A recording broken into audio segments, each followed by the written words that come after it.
La figura de la cesión de derechos, o concretamente la de cesión de créditos, estaba regulada en el libro de la compraventa. ¿Y por qué se regulaba la figura de la cesión de créditos como un contrato a continuación de la compraventa? Lo cual ya nos está diciendo algo muy importante, en que la cesión de créditos es un contrato traslativo, o por lo menos con función traslativa. Estaba regulada después de la compraventa por una razón muy sencilla. Cuando uno lee la definición de compraventa del Código del 36, que es la misma que la del Código del 84, nos dice que por la compraventa se transmite la propiedad. Y sola la propiedad, por lo menos no se menciona que a través de la compraventa se pueden transmitir otros derechos. El Código Civil italiano dice que por la compraventa se transmite la propiedad y otros derechos, de tal manera que puedo vender un crédito, claramente bajo esa definición. En el Código del 36 y en el Código del 84 solamente habla de propiedad. Entonces, se pensaba que si la compraventa era para transmitir propiedad, necesitábamos otro contrato que permitiera transmitir un derecho distinto a la propiedad, por ejemplo, el crédito. Y entonces se reguló la figura de la cesión de crédito. Y por lo tanto, la cesión de créditos podía ser una cesión de créditos onerosa o una cesión de créditos gratuita, porque la donación tenía el mismo problema, tiene la misma definición, y la permuta también tiene la misma definición.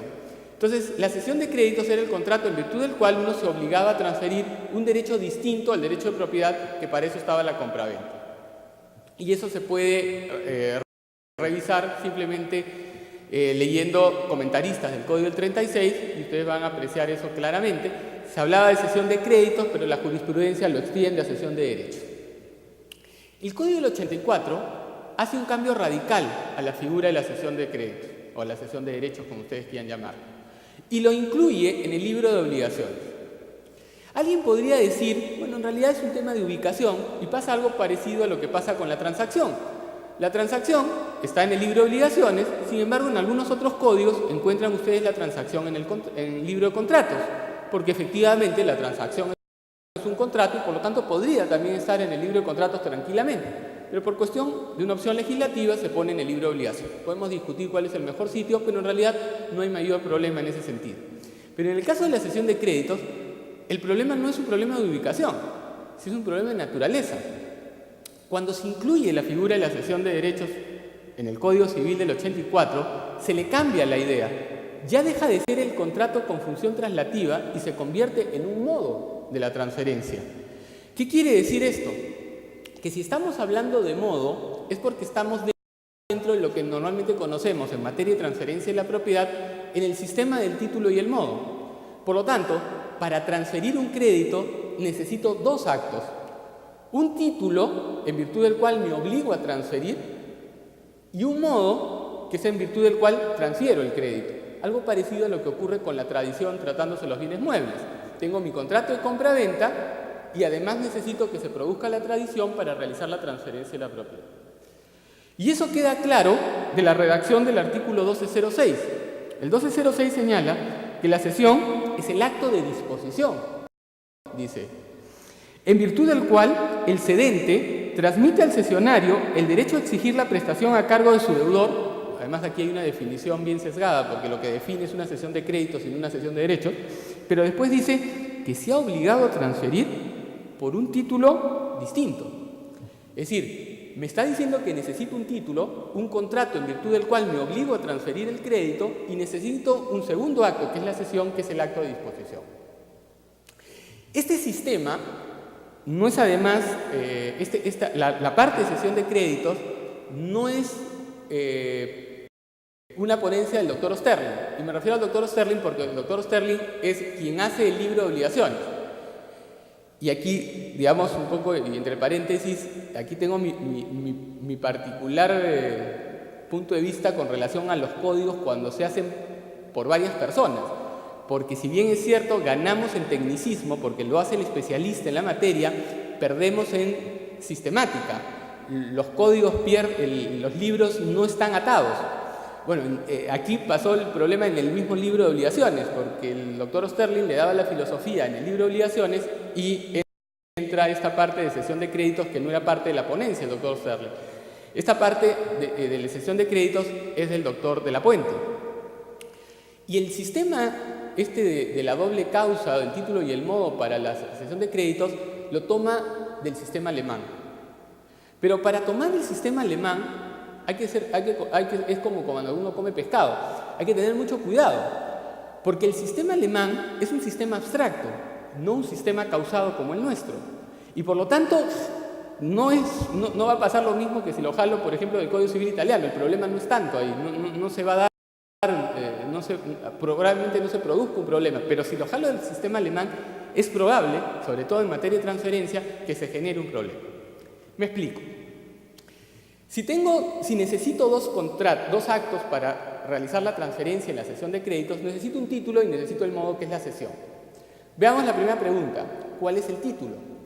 Aquí se vuelve a presentar el problema, porque la compraventa es para transferir la propiedad según el Código Civil. Entonces algunos dicen, el título es un contrato atípico. Otros dicen, no, también apliquemos la compraventa, es decir, no se hace la complicación que se hacían los legisladores del 36. En todo caso, eso es un problema que podríamos discutir si es un contrato atípico o si puedo utilizar contratos con función traslativa como la compraventa o la donación. Pero con ese contrato solamente me obligo a transferir, ¿no es cierto? Como dice aquí, a cargo de su deudor que se ha obligado a transferir por un título distinto. Es decir, tengo mi contrato que me ha obligado a transferir. Por ejemplo, para no entrar en discusión, mi compraventas. Voy a vender el crédito. Entonces me obligo a transferir. Y el código lo que me dice que para que se produzca la transferencia también tiene que realizarse el modo. ¿Cuál es el modo? La sesión de crédito. Y aquí viene otro problema. Cuando se adopta la teoría del título y el modo para la transferencia, el modo siempre es un mecanismo de publicidad. ¿Por qué? Porque se dice que el sistema de causa única, el sistema consensual, no permite dar oponibilidad. Entonces necesito un segundo acto de disposición que dé oponibilidad, tradición y registro. ¿Pero qué cosa es la cesión? La cesión, de acuerdo al Código Civil, es otro contrato. Y por lo tanto se produce aquí ya una primera situación que no tiene sentido. Dos contratos para transferir la propiedad, para transferir un crédito en este caso, no tiene ningún sentido. Lo más lógico hubiese sido adoptar sistema de causa única como lo hace, por ejemplo, el sistema italiano y no recurrir a este doble mecanismo de doble contrato. Entonces tengo que ponerme de acuerdo dos veces para que se produzca la cesión de crédito. Y aquí viene el segundo párrafo del 1207. El segundo párrafo del 1207 decía que cuando el acto o contrato que constituye el título de la transferencia del derecho conste por escrito, este documento sirve de constancia de la cesión. Y por lo tanto, ¿qué era lo que ocurría? Si el contrato, el título, estaba por escrito, ya no había necesidad de celebrar una cesión porque se entendía que en ese mismo momento se había producido también la cesión. Es decir, que de una u otra manera, bajo esa fórmula, íbamos al sistema lógico del sistema de la causa única o del solo consentimiento para la transferencia del crédito.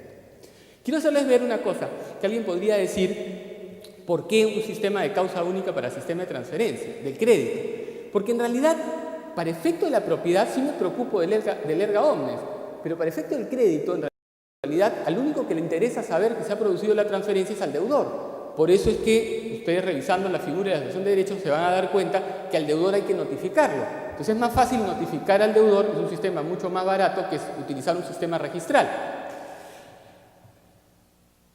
Pero, bajo esta óptica, por lo menos el segundo párrafo del artículo 1207 permitía que en la práctica ocurriera una transferencia del crédito en un solo acto.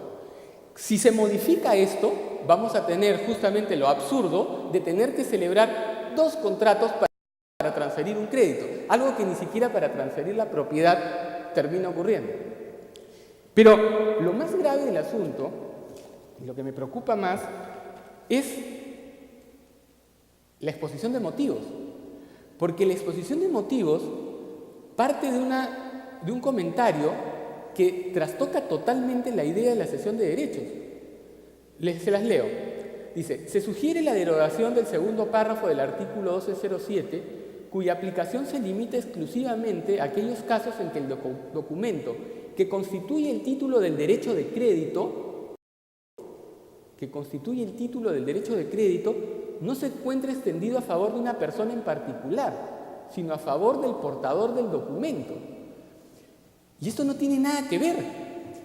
Cuando el 1207 se refiere a que el acto o contrato que constituye el título de la transferencia del derecho conste por escrito, no se está refiriendo al documento donde consta el crédito objeto de la transferencia.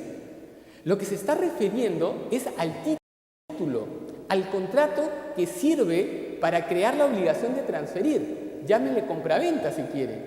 Ese es el supuesto. No el supuesto donde el crédito es el que consta, que es el objeto de la transferencia y conste por escrito. ¿Y por qué me preocupa? Me preocupa porque denota que no hay un entendimiento claro de la figura de la cesión de derechos. En la práctica no queda totalmente claro para los operadores lo que significa la cesión de derechos. Y aquí queda manifiestamente claro en la exposición de motivos que hay un error. Y el error, por ejemplo, y con esto termino, se repite en la figura de la Ley de Garantía Mobiliaria.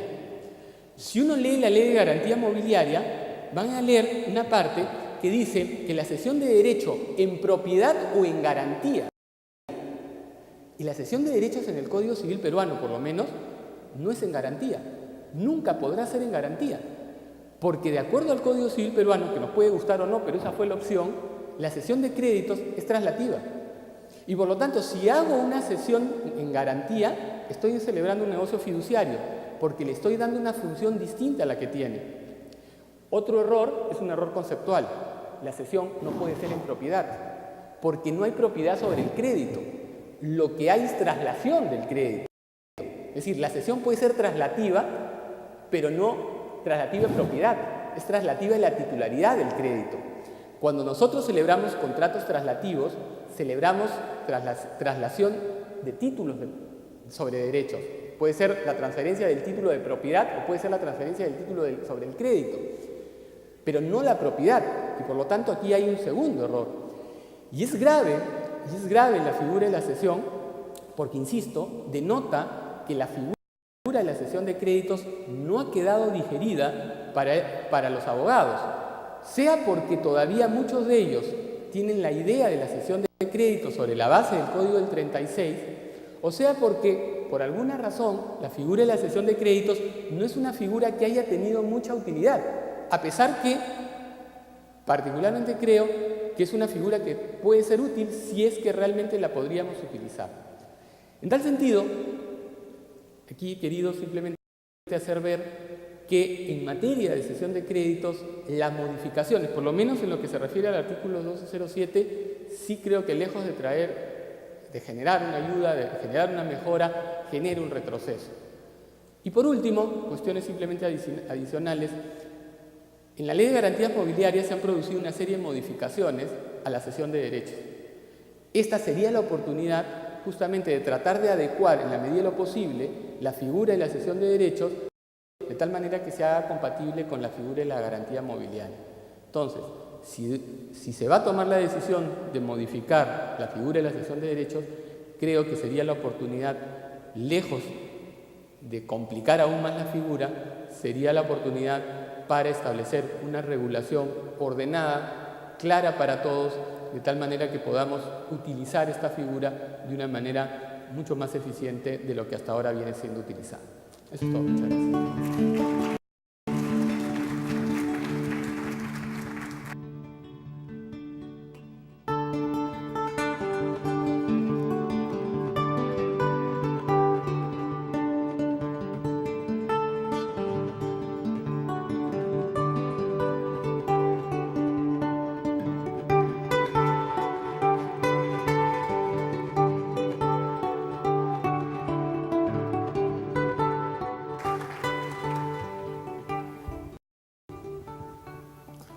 Buenas noches. He tenido oportunidad de revisar el proyecto preparado por el doctor Cárdenas en el libro de obligaciones. Las modificaciones en realidad son bastante puntuales y siguiendo el criterio que ha adoptado la Comisión Revisora del Código, pretendo ser bastante puntual también con las observaciones.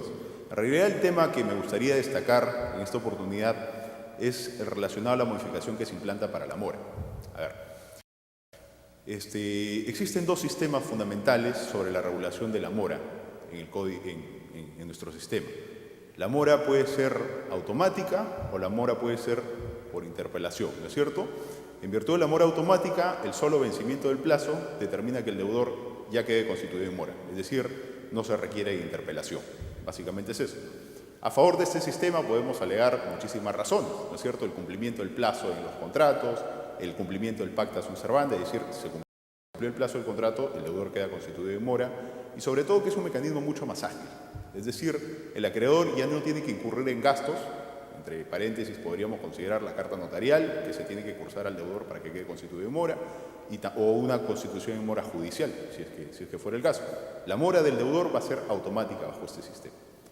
El segundo sistema es el sistema por interpelación, es decir, el solo plazo no genera la constitución en mora del deudor, sino que además el acreedor debe practicar actos adicionales. Y estos actos adicionales son lo que se denomina interpelación. Es decir, el acreedor debe requerir al deudor el cumplimiento para efectos de que éste quede constituido en mora. A favor de ese sistema se alega el conocido favor de vitoris, es decir, es una forma de beneficiar al deudor concediéndole el beneficio del plazo. Es decir, que si luego de vencida el término del cumplimiento de la obligación el acreedor no le ha requerido, se entiende que tácitamente le habría prorrogado, le habría dado unos días más, ¿no es cierto?, hasta que le sea solicitado el cumplimiento.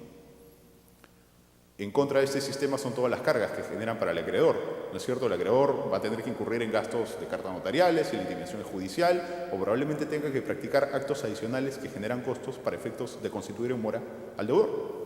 Estos costos probablemente les sean trasladados al deudor por el acreedor, habida cuenta que si el presupuesto del código es válido, es decir, si el acreedor realmente está en una posición más fuerte y debe favorecerse al deudor, esta posición más fuerte le permitiría al acreedor trasladar todos estos costos.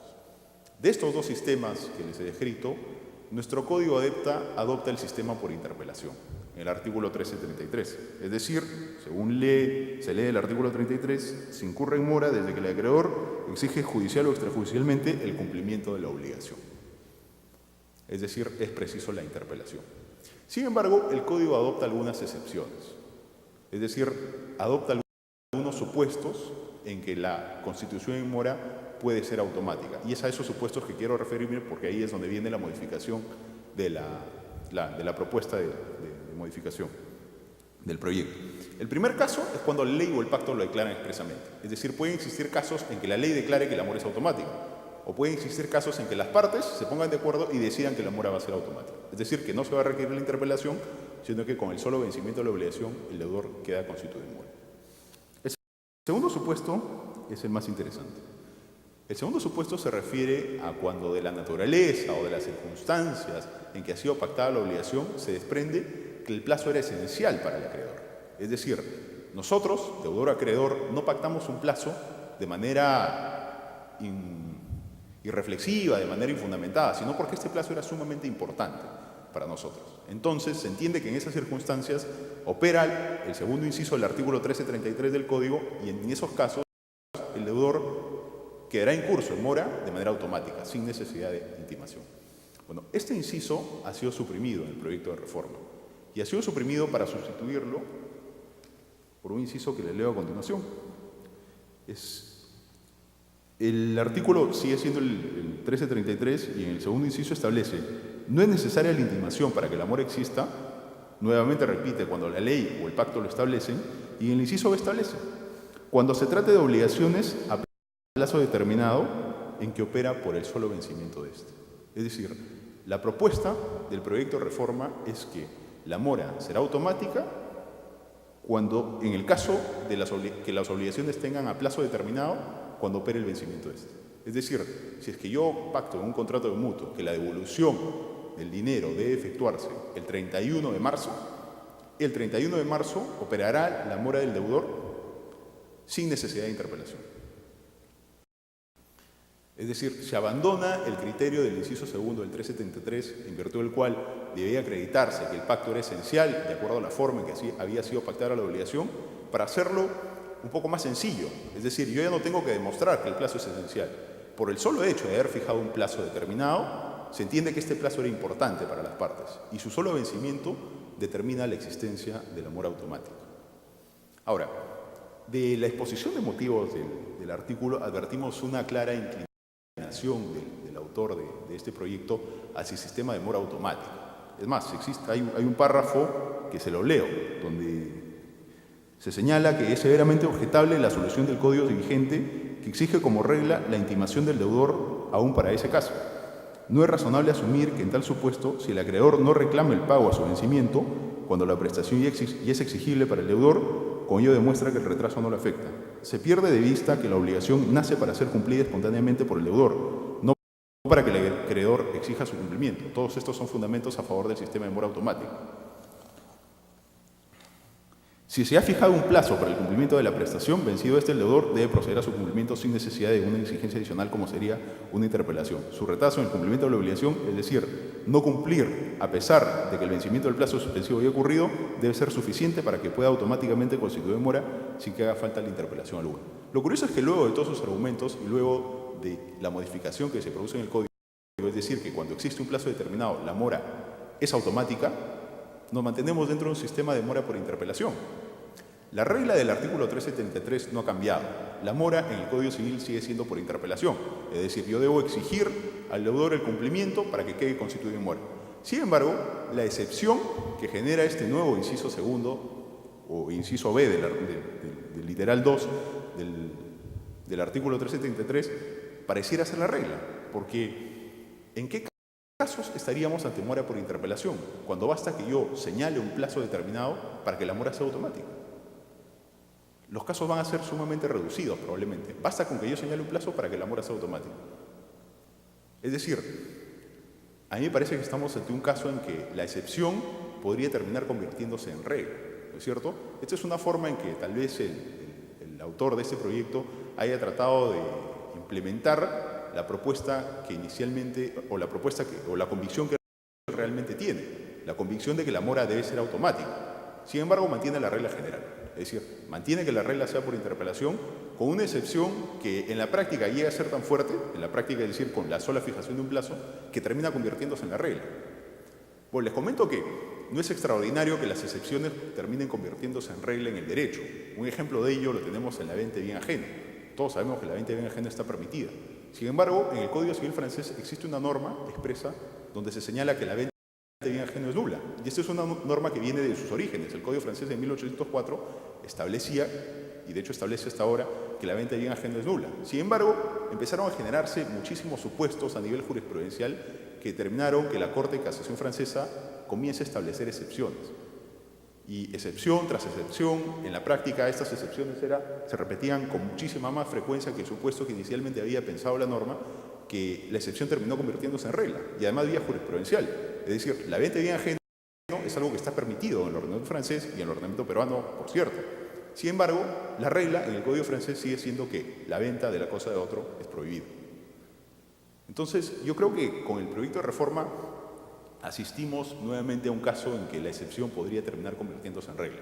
Es decir, si bien formalmente en la introducción se establece que nos mantenemos ante un sistema de mora por interpelación, la excepción que se ha generado en este proyecto de reforma es tan fuerte que en la práctica, con la sola fijación de un plazo determinado, yo ya genero la constitución en mora automática del deudor al vencimiento del mismo.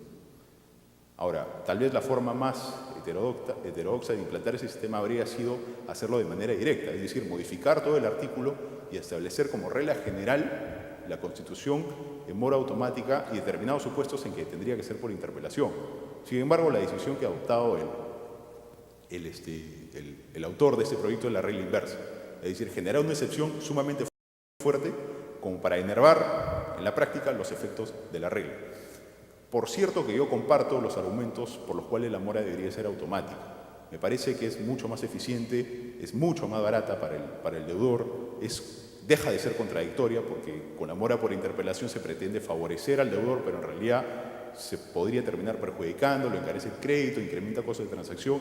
En fin, existen muchísimos argumentos que se pueden alegar a favor de este sistema. Bueno, tal vez la forma correcta o la forma más heterodoxa habría sido plantearlo de frente, como regla. No obstante, esta excepción nos permite establecer de alguna manera no tan regular o no tan directa una regla general de mora automática, ¿no es cierto? Esto es tal vez a lo que en la práctica podría terminar conllevándonos esta excepción, con la que por demás me encuentro de acuerdo. Bueno, dado lo avanzado de la hora, le cedo la palabra al doctor Vega. Muchas gracias.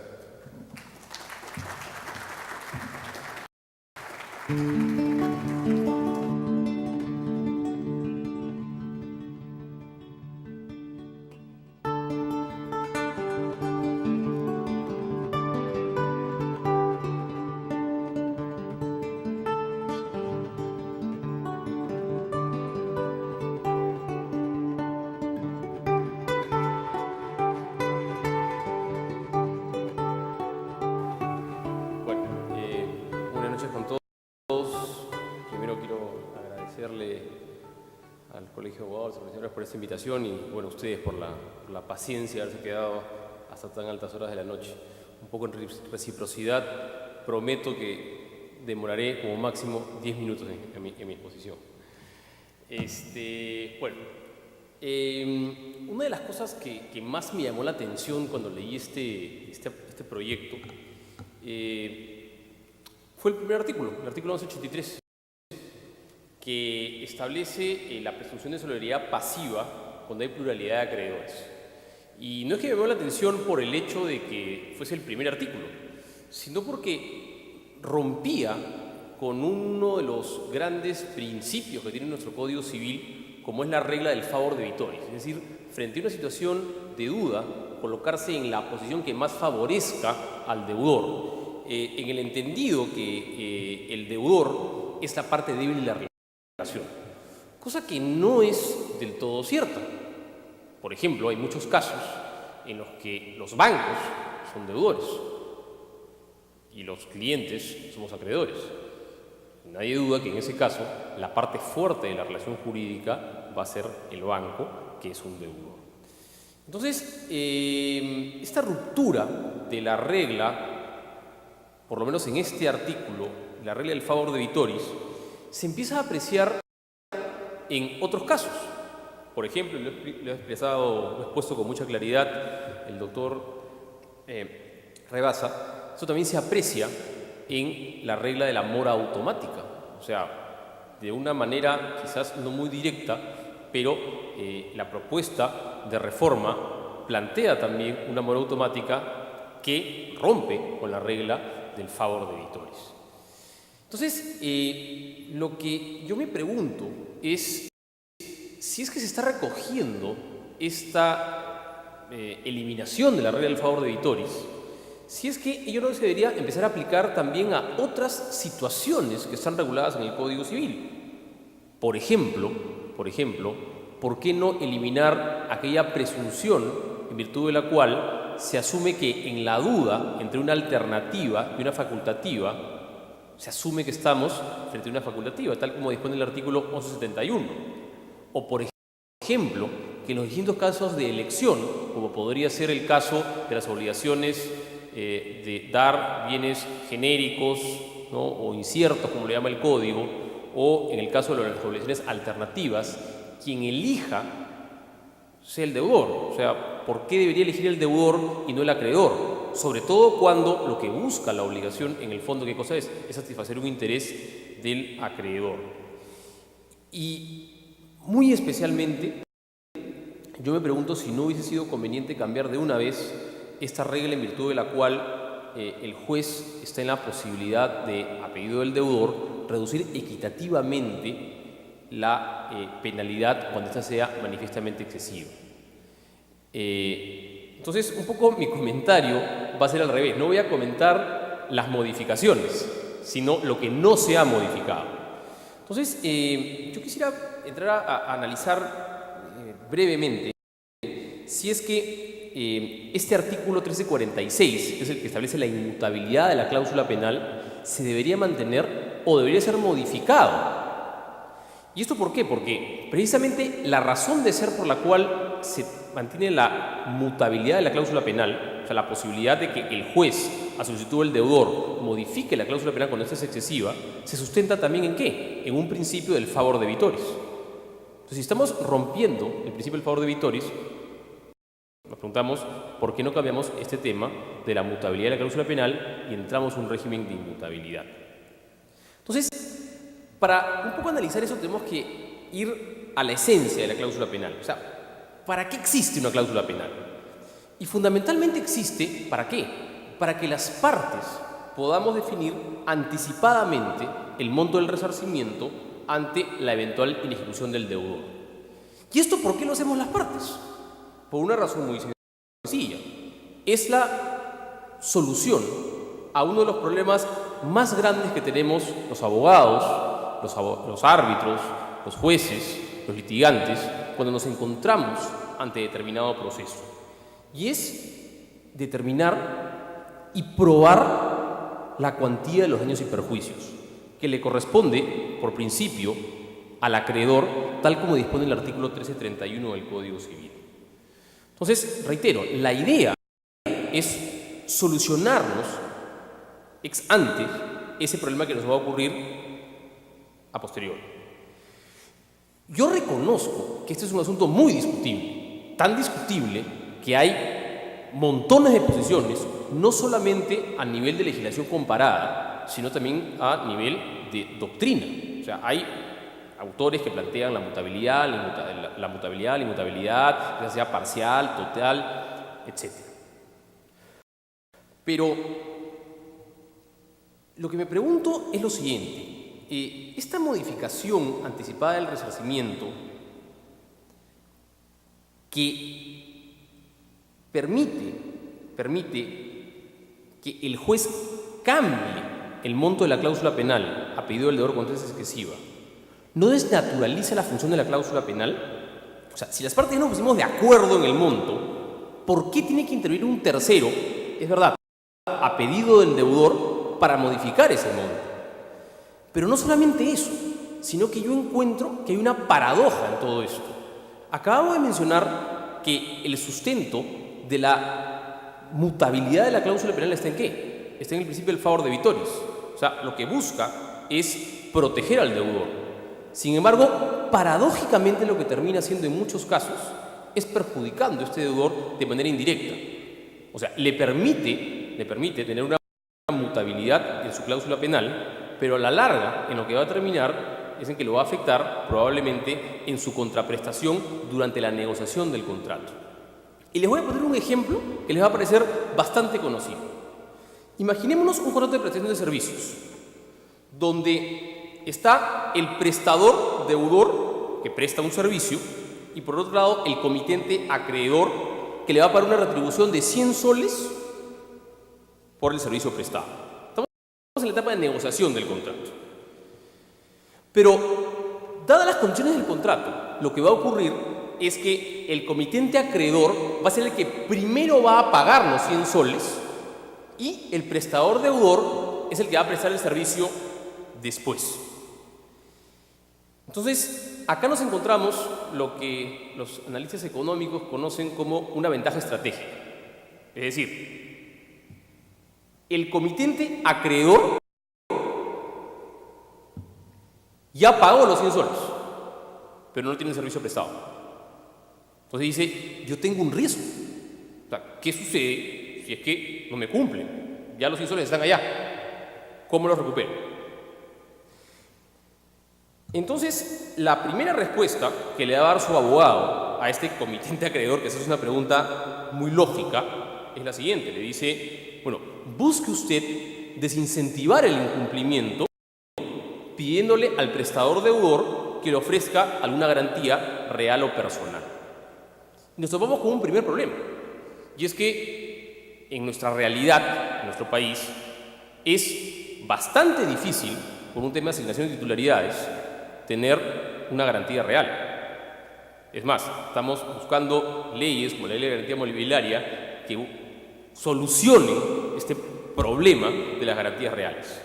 Y la garantía personal, que es la fianza, es, como todos sabemos, muy cara. O sea, una carta fianza suele ser muy cara y no todos tienen acceso a ella. Entonces, muchas veces en el proceso de negociación, la vía de la garantía no es posible. Entonces, la siguiente pregunta y respuesta que se hace el acreedor es, bueno, pues, demando a este deudor. Y aquí viene el gran problema, y es lo siguiente. Ok, yo lo demando si es que incumple, pero me topo con el gran problema de que al momento de la demanda yo voy a tener que acreditar los daños y perjuicios, porque todavía no he pactado la cláusula penal, ¿no es cierto?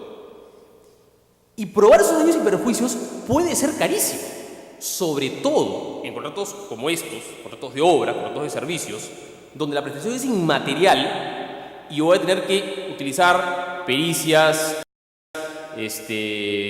inspecciones, cosas por el estilo que suelen ser muy caras, al punto que quienes hayamos visto casos como estos, sabemos que al final muchas veces la lavada nos termina costando más cara que la camisa.